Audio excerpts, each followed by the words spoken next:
Igbo ekene m unu, Igbo mụrụ nze m ụzọ. Igbo ndị ọma nje eje mba. Ya bịagono ka anyị si abịa na ekwu m na vidiyo m nke ọzọ gara aga sị na edokwa m na ihe a adajụọ na mana na ka anyị si afụ okwu a na okwu a akwa ekwe na-ebi ebi. Ọnụ anyị nwoke bụ Awka Okuko Tiwaraki na ọba apụtagono wee na-tinye ọnụ n'ihe nwoke ma kwuchi mara ntempo okwu kwugasịcha okwu dị aṅa bụ na ọ sị tupu ị na-apụta agba mmadụ okwu ịmalakene ụdị efe iyi ya nwebe akwa ekwu nubekwara na ọ ya egbu mmadụ ya nwe akwa onwechi ihe akwa kwugasịcha dị aṅa ya bụ ị na-ege okwu ya ị na-ege nya bụ okwu ịma na akpọghọ mmadụ afa mana ama onye a na-alụjere aka yọtago na anaghị ekpuchi eziokwu aka maka na anabụ ikwu ekwugide gị akwugide ya nyawa okwu elu ya ntị wee na-akọwakwa nsị na n'ihe a na-ekwugo maka ya maka oke ite na onye a na-ekwugide maka mmadụ kwụsị ikwu maka onye ma na onye ahụ egbuchago ma nya bụ akwa ama ngwuchi egwucha na onye na-agwụ ya okwu nenekwa vidiyo o mere mgbe ọ na-akwugo maka akwa nene nke ome mgbe o kwuru maka akwa ọ ya ama nke ka nye ya followers and comment biko unu ya ege okwu anụnwa Awka Okuko kwuru dị ebe anụnwa ntị unu nụ ihe okwu malụkwa na onye a na-atụ ilu okwu maka onwe okwu chimari ntempo kwuru ekwu gara aga nwe na vidiyo m nke ọzọ na ịgafere agafe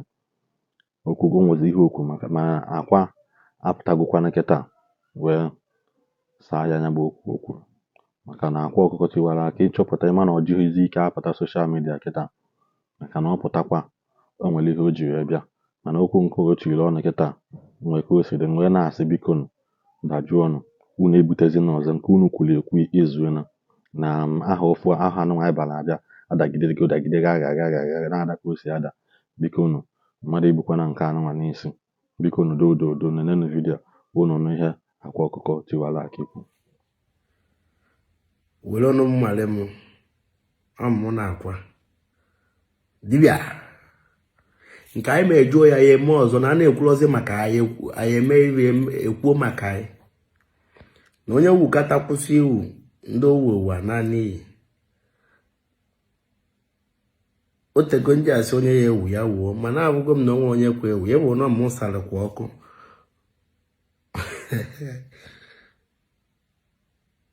geenụ ntị ma ọ bata soshal midia rọrọ akwa ebe niile anyị wuru last year wit oke ite this year anyị ewuo wit ebunu mana ụzọ gba ọtara anyị ewuo wit ala agbaka ịma ya na m ekwu maka ala agbaka mana aka m ekwu n'ite eli na ebunu ka na-ewugodu ọ bụrụ oge ala agbaka ewuo ụbọchị agbaka ewuo maka na enwere ụbọchị agbaka nya bụ nwunye ala agbaka maka na alọluo ka onwe ife imepere ka onwe ife celebrate ụbọchị agbaka ụbọchị ọbụla chi wetara n'ụbọchị ka ego bịa gị n'aka ụbọchị ọbụla chi wetara n'ụbọchị ka ego bịa gị n'aka ka $1 mmadụ bịa gị n'aka ahụrụ m onye pụta ọ na-ekwu akwa jegodo jee chọọ nne rie jegodo ka ime ruo half of ife akwa mee ị na-ajụkwa chi gị ajụjụ from January to December o nwere ife celebrate ibe unu ego moto celebrate ya moto ibe unu eme birthday celebrate ya birthday ibe gị na-anụ nwaanyị ibe gị mụrụ nwa mana onwere nke celebrate ibe usi obodo oyibo bata ị nọrọ obodo oyibo na-ekwu eri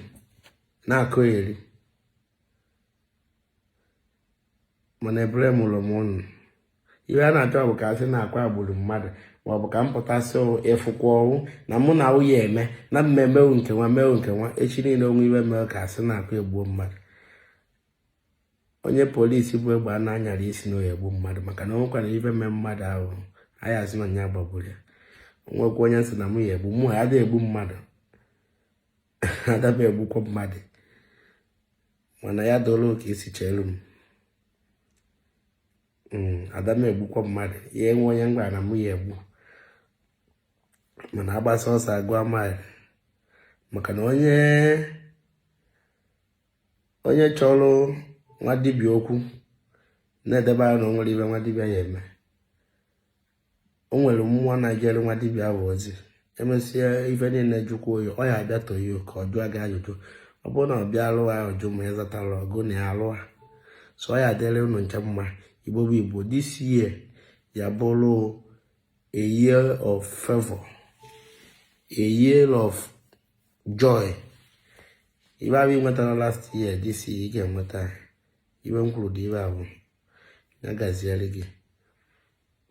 ị na-ewetara akwa ọnụ bangụl ngolu gbanaka igota nwụlọ negodo eri ị na-eyi wee na-apụta life je ego life eyiye edoghị edo ka mmadụ bifo ịmaba mmadụ aka ma etekebara mmadụ okwu make sure na-eka onye ahụ maka na Igbo na-awọshị ụnụ maka na ọ bụ na irulọ mbụ ụkwụ onye ahụ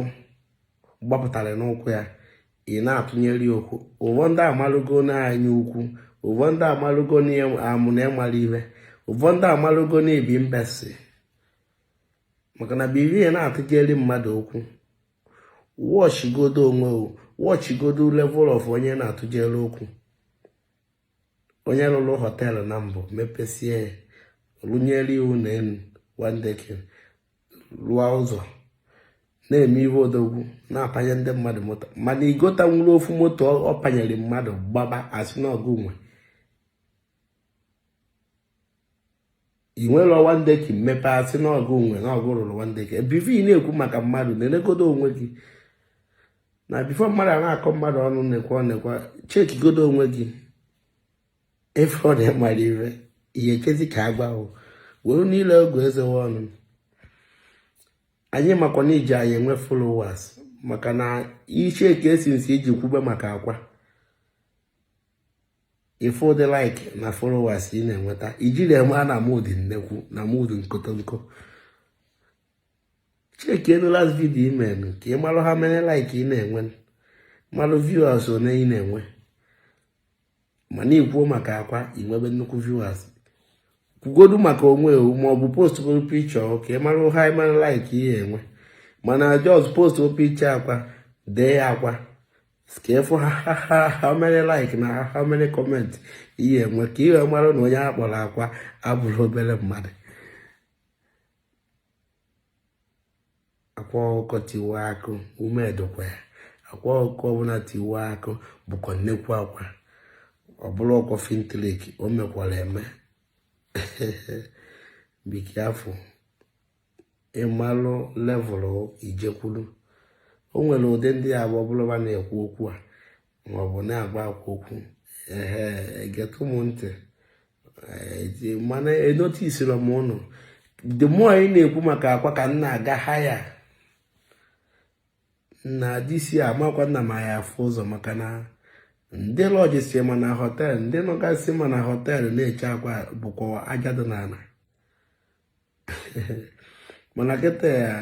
ngwa ka mma gwa ezuru m ike na mada adọkazi ka mgbu onwe m ya gazielu gị ibe emekwa na onye ilo ma nkwọ na ka ọdụ ndụ fụ ending of 2023 ahụ ka ọ fụ ka m si kwado maka na m kwadoro ọfụma 2023 ahụ nke ị na-ebere ọrịa pere mpe na nke dị isi inwe ike emere mma ma gbuo onwe gị maka na inwe ike ibekata akwa nwa onye alafu eme ibe ya letu kedu ka o ji wee bụrụ akwa ka ị na-ekwu